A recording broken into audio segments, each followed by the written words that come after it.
Hey, what's going on everybody? Hope you're having a good day as always. Today I want to make a video all about real estate commissions, how they work, how much are they, who pays for it, all the stuff that I think would be important to know if you're about to go through the home buying or home selling process. Now, as always guys, if you like the video, the content that I make, if you learned something from it, please make sure to hit the like and subscribe button. If you really are going through this process and you want help finding a real estate agent in your area, feel free to email me at michaelredding@kw.com. I may not be able to represent you directly, but I'm happy to help find someone who has your best interest in mind. Now, let's go ahead and get started with the conversation today. I do want to give this warning, guys, that there really is no set way that commissions work. In fact, that may be one of the biggest surprises is that there's not a set fee, there's not a set percentage. Who pays what was a surprise to me when I went through this process my first time. So just understand that what I'm going to give you is probably what you'll see most frequently, not necessarily what has to be done. It's not always done one way. But let's go ahead and get started with what is probably the most frequent way real estate commissions are paid out and how the transaction works. So first off, let's look at who pays for the real estate commissions, who pays the fee, in other words, because this was what the big surprise to me was when I bought my first house, however many years ago that was. I thought that I was going to have to come out of pocket and pay for my buyer's real estate agent to represent me in the transaction. And that's just really not how it works out. Believe it or not, it's the seller who most of the time pays everything when it comes to commission fees. Now, what I'm about to explain again is negotiable, but what happens most of the time is whenever someone decides to sell their home, they're interviewing agents and they're deciding who's going to represent them, they determine what fee, as far as commissions go, they're willing to pay this listing real estate agent. So it may be 4%, it may be 5%, 6, 7, all of this stuff is negotiable. Now, this is important to remember because if someone comes up to you and says, the standard real estate fee is 6% and I refuse to work for anything less, well, they're kind of lying to you. They may refuse to work with you if you don't pay them 6%, but it's not standard. It doesn't have to be that, right? I recently did a deal where the commission was 4%. And we'll get into how that's split up here in a second, but just understand that it's not a set amount. There can be a flat fee, there can be a percentage base. It's entirely up to the agreement you have with your listing real estate agent. But to make things simple at least, let's look at what it would look like with a 6% deal, right? So what happens is that you are going to pay the real estate agent 6% of the sales price to help facilitate this transaction of selling your home. Now, it's not like that real estate agent, the selling real estate agent, gets all 6%.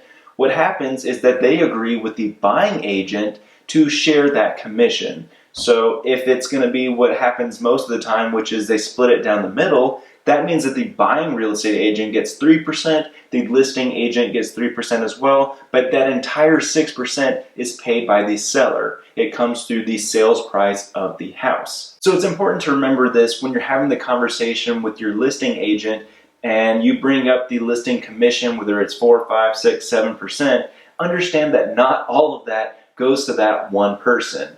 It may seem like, if I'm paying you this much, that's a lot of money. Well, it is a lot of money, but it's split up between multiple parties. In fact, for me, not only would I split the total commission with the buying agent, but I would also have to split some of it with my broker. Like the broker I work for, I have to pay 30% of my 3% until I hit a certain amount of sales in a year. So all of this stuff may sound complicated. The important thing to know is that the seller most of the time pays all the commission fees, and if you're on the buying side, you don't really have to worry about coming out of pocket to pay your real estate agent. They've got their protection and their payments through other means. So I hope that allows you to breathe a little bit easier if you were thinking about buying a house and you're like, I don't know if I can afford to pay fees, because it's just not something you're probably gonna have to deal with. Now, the next thing I want to talk about may seem pretty obvious, but just in case there are those who don't understand this, I want to go back and talk about how much this is, right? I know, we already talked about, let's say 6%, just to make it easy, because that does happen a lot of times. But 6% of what? Is it, if I agree to sell the house at $450,000, that it's going to be 6% of that? No, not at all. It's based off the sales price. And that's good because it means that, if you want to sell your house and we start at, let's just use $400,000, and I do a bad job and I can only get it sold for, let's say, $380,000, you don't pay me 6% of $400,000 because that's the original listing agreement. No, you would pay me 6% of the $380,000 because that's what it actually sold for.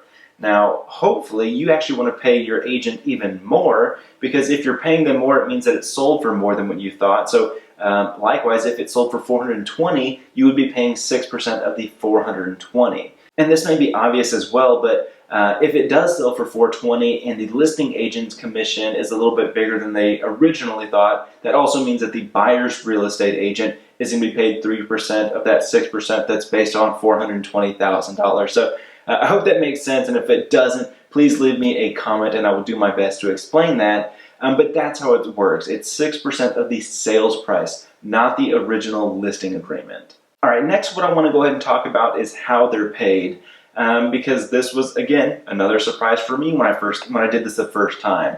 And I'm licensed now, but the first deal that I ever did was definitely not when I did have my own real estate license. And so this was a learning experience for me, and I just want to share this with you guys so you're more armed with information when you go through this process.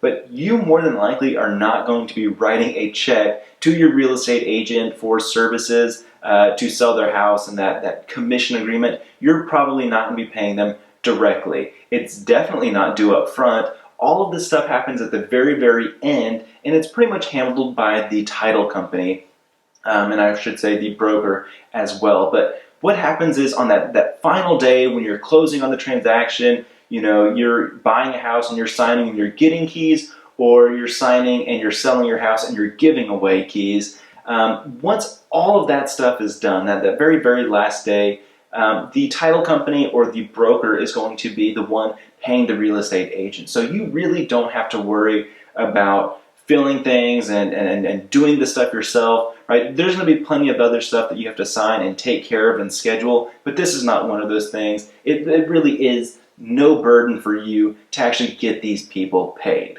And that's a really good thing, because the last thing you want to do is having to worry about paying two different agents and then paying their brokers and then worried about the splits and who gets what. It's like all of that stuff is off of you, not something you have to worry about. Now, again, guys, this is the very, very simplified version of how real estate commissions work. It's not the entirety of the conversation. So if you do still have questions, please put it in the comment section down below. If perhaps you went through this process yourself recently and you think maybe I left some information out that would benefit others, please don't hesitate to share that as well. I love it when we help inform and educate everyone. That way they can make better financial decisions. But as always, guys, that's what I want to talk about today. Don't forget to like, subscribe, comment, share. You guys know what to do. But take care, make smart financial decisions, and I'll see you guys next time. Hey guys, I know I just said this stuff, but let me say it again. Thank you so much for watching this video. I appreciate all the support that you guys give me. And to support you, here's 2 more videos that I've made in the past in case you haven't seen them. Don't forget to share these with your friends and family so we can help all the people achieve their financial goals. Likewise, if there's anything that you would want to see made that you haven't seen thus far, definitely don't hesitate to let me know. But thanks again, take care, and have a good day.